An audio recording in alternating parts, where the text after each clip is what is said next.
도널드 트럼프 미국 대통령 당선인이 미국을 다시 위대하게라는 구호를 기치로 미국 확장 계획에 대한 원대한 청사진을 구체적으로 내놓고 있는 가운데 미국 내에서는 트럼프의 측근 인사들과 미국 바깥쪽에서는 일부 몇몇 국가들의 정상들이 트럼프의 계획에 반발하고 있습니다.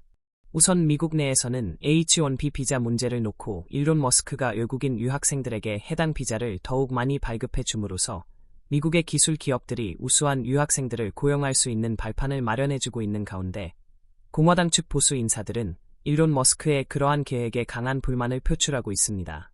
트럼프의 최측근이자 우파의 대표적 인물로 거론되고 있는 스티브 배너는 지난 화요일 머스크의 H-1B 계획에 대해 남아프리카에서 온 백인으로 하여금 미국이 어떻게 돌아가야 하는지를 논의하게 만드는 것은 일고의 가치도 없다고 경로했습니다. 배너는 H-1B 비자 문제와 관련하여 일론 머스크에 대한 공격을 더욱 강화하고 있는 가운데 마가 지지자들이 포함된 일부 우파 인사들 역시 일론 머스크가 시행하려는 H-1B 비자 계획에 대해 극도로 분노하고 있는 것으로 알려졌습니다. 일론 머스크는 남아프리카에서 미국으로 건너온 유학생 신분으로서 그 역시 H-1B 비자를 발급받은 이후 미국 기업에 취업했으며 결국 미국에서 사업가로서 크게 성공한 인물로 분류되고 있습니다. 그래서 그는 미국의 새로운 성장을 위해서는 H-1B 비자 제도를 더욱 활성화시켜 많은 우수한 외국인 학생들을 미국의 기술 기업들이 고용할 수 있게끔 해야 한다는 점을 강조하고 있는 것입니다. 트럼프 역시 엔지니어와 과학 및 기술과 같은 핵심 분야의 기술을 발전시키기 위해서는 H-1B 비자 프로그램과 같은 합법적인 이민 프로그램을 이용하여 우수한 인재들의 확보를 주장하는 일론 머스크와 비벡 라마스와미를 지지하고 있는 중입니다. 그러나 스티브 배넌이 포함된 미국의 보수 우파 인사들은 H-1B 비자 제도는 사기이며 미국인들의 고용을 방해하고 미국 현지인들의 임금을 삭감하는 악랄한 제도라면서 폐지해야만 한다는 입장과 함께 H-1B 비자 제도를 활성화시키려는 머스크를 향한 비난의 수위를 점점 높여가고 있는 중입니다. H-1B 비자 문제를 놓고 일론 머스크와 보수 우파 인사들 간의 대립이 점점 격렬해지고 있는 가운데 도널드 트럼프 대통령 당선인은 우선 머스크의 손을 들어준 것처럼 보이고 있습니다. 그러나 보수 진영 쪽에서 비난이 거세질수록 트럼프의 결정이 뒤집힐 수 있다는 전망 또한 배제할 수 없고 결국 이 문제를 어느 정도 정리하고 결정할 수 있는 인물로는 도널드 트럼프 대통령 당선자뿐입니다. 그리고 트럼프는 텍사스주의 3배가량 크기인 덴마크 자치령인 그린란드를 매입하겠다는 발언을 했고 이에 그린란드 총리인 무테에게는 우리는 절대로 우리의 영토를 팔지 않을 것이라고 트럼프의 그러한 발언을 단호하게 거부했습니다. 덴마크 정부 역시 도널드 트럼프 대통령 당선인의 그린란드 매입 제안과 관련하여 자치령인 그린란드의 안보 태세 강화를 위한 무기 구입 등과 관련된 새로운 안보 전략 패키지를 발표했습니다. 2019년 당시 트럼프는 처음으로 그린란드 매입을 제안했었지만 덴마크 총리인 메테 프레데릭센은 당시 트럼프의 발언을 농담 정도로 여겼던 것으로 전해지고 있습니다. 그러나 트럼프는 그린란드를 강력하게 원하는 발언을 지속적으로 함으로써 그는 이 지역을 얻기 위해 경제적 제재를 가하거나 최악의 경우 전쟁을 일으킬 수도 있다는 충격적인 예측까지 흘러나오고 있습니다. 사실상 트럼프의 이러한 발언은 1975년 헬싱키 협정을 위반하는 것이라고 전문가들은 주장하고 있습니다. 이 협정은 2차 세계대전 이후 유럽 국가들의 국경을 명확하게 정하기 위한 것으로서 유럽 국가들 간의 영토의 일부 또는 전부를 찬탈하는 행위를 하지 않도록 의무화하는 것을 골자로 하고 있습니다.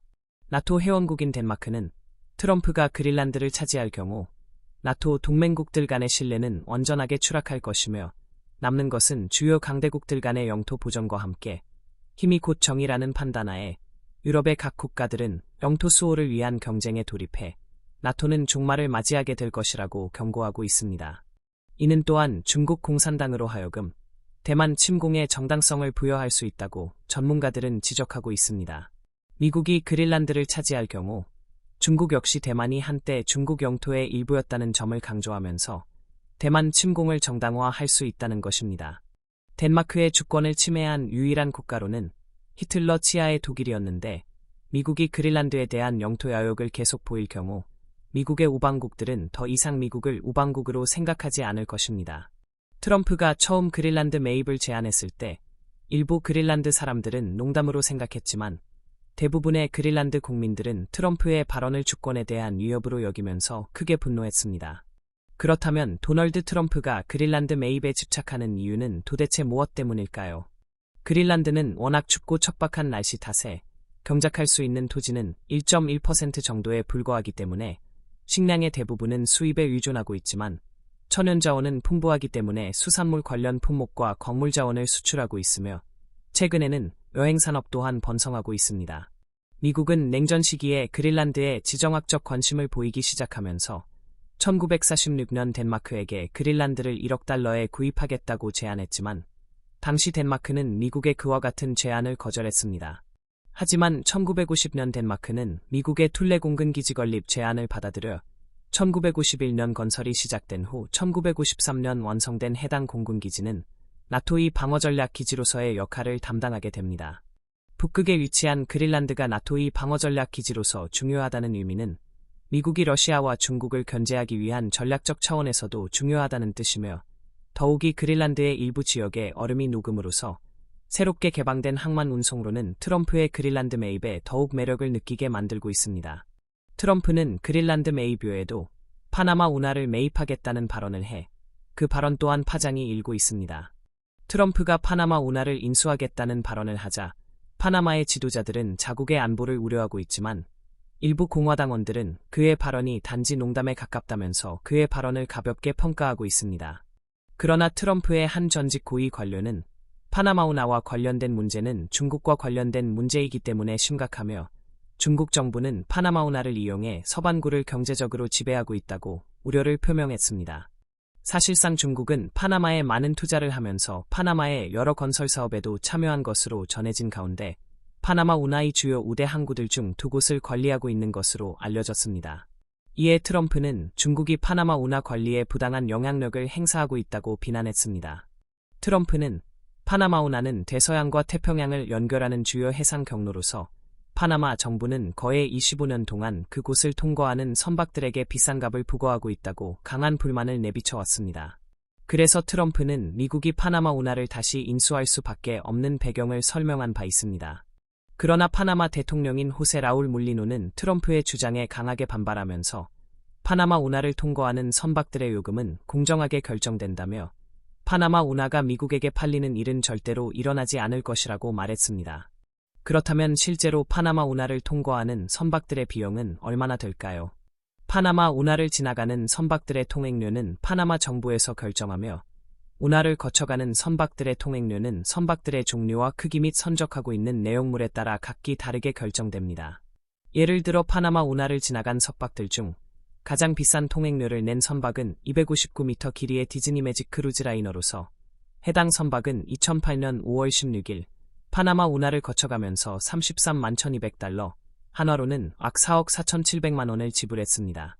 파나마 운하를 거치면서 가장 적은 통행료가 부과된 경우는 미국 모험가인 리처드 헨리버튼이 1928년 파나마 운하를 수영하면서 지나갈 때 지불했던 39센트로 기록되었습니다. 파나마 운하를 지나가는 선박들의 평균 통행료는 약 5만 4천 달러, 한화로는 약 7,290만 원입니다. 파나마 운하는 파나마 지역을 가로질러 태평양과 대서양을 잇는 길이 82km의 거대한 운하로서 1914년 8월 15일 완공된 이후 미국 정부에 의해 소유돼 오다가 1999년 파나마 정부로 소유권이 이전되었습니다. 파나마 운하의 건설 비용은 약 3억 7,500만 달러로 당시 미국 역사상 가장 비싼 건설 프로젝트였던 것으로 전해졌으며 당시 파나마 운하 건설에 동원된 수많은 노동자들 중 수천 명의 건설 노동자들이 운하의 힘든 건설 과정을 견디지 못하고 사망한 것으로 기록되었습니다. 파나마 운하의 건설은 매우 거대한 공사이면서도 어려운 공사였으며 당시 파나마 운하가 완성됨으로 말미암아 매우 긴 해상로가 현저하게 줄어드는 역할을 했으며 파나마 운하가 완공됨으로써 전 세계 해상 무역 발전에 큰 영향을 끼친 것으로 평가되고 있습니다. 파나마 운하의 건설 이후 해상로가 줄어들었다는 단적인 예로서 뉴욕에서 파나마 운하를 거쳐 샌프란시스코까지 항해하는 선박의 거리가 9,500km 정도인데 반해 파나마 운하를 거치지 않을 경우에는 2배가 넘는 22,500km의 거리를 항해해야만 합니다. 해상 거리를 크게 단축할 수 있다는 장점 때문에 많은 선박들이 파나마 운하를 이용하고 있습니다. 파나마 정부는 파나마 국민들의 압도적 지지하에 2006년 파나마 운하에 대한 확장 공사 계획을 수립했으며 2016년 6월 26일 파나마 운하에 대한 확장 공사를 완료했습니다. 트럼프는 파나마 운하 매입 발언 외에도 캐나다가 미국의 51번째 주가 될 수 있다는 발언을 함으로써 또 다른 파문을 불러들였습니다. 트럼프는 또한 캐나다 총리인 저스틴 트리도를 주지사로 언급함으로써 해당 국가 지도자들로부터 강한 비난을 받고 있습니다. 트럼프는 지난 크리스마스 때에는 한 게시물을 통해 캐나다에서의 세금이 너무 높다면서 캐나다가 미국의 51번째 주가 되면 세금이 크게 인하될 것이라고 적었습니다. 트럼프가 캐나다 총리를 주지사로 언급한 것은 어떤 면에서는 농담처럼 들릴 수 있겠지만 캐나다 측 고위 인사들은 트럼프의 그러한 발언을 심각하게 받아들이면서도 매우 불쾌하다는 반응을 보이고 있는 것으로 전해졌습니다.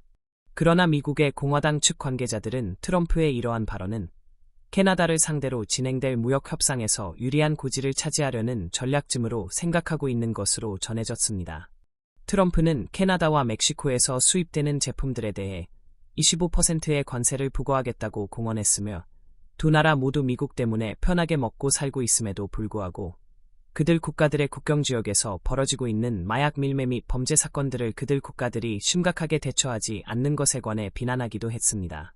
에스턴 온타리오 대학교의 매튜 레보 정치학과 교수는 트럼프가 미국에 가장 가까운 동맹국에 그런 위협적인 말을 하고 있음에도 불구하고 문제가 없다고 생각하는 사람들이 있다는 건 꽤 무서운 일이라고 말했습니다. 레보 교수는 트럼프의 관세 위협 이후 트리도 캐나다 총리가 지난달 플로리다 팜비치의 마라라고로 나라가 트럼프를 만난 것을 비난했으며 캐나다의 온타리오 주지사인 더그 포드는 트럼프가 캐나다 수출품에 심각한 관세를 부과하면 미국에 대한 에너지 공급을 차단하겠다고 맞불을 놓기도 했습니다. CBS 뉴스가 보도한 바에 의하면 포드는 트럼프가 관세를 얼마나 부과하느냐에 따라 최대한의 조치를 취할 것이며 이러한 조치는 미시간, 뉴욕주, 이스콘신까지 에너지가 차단될 정도라고 경고했습니다.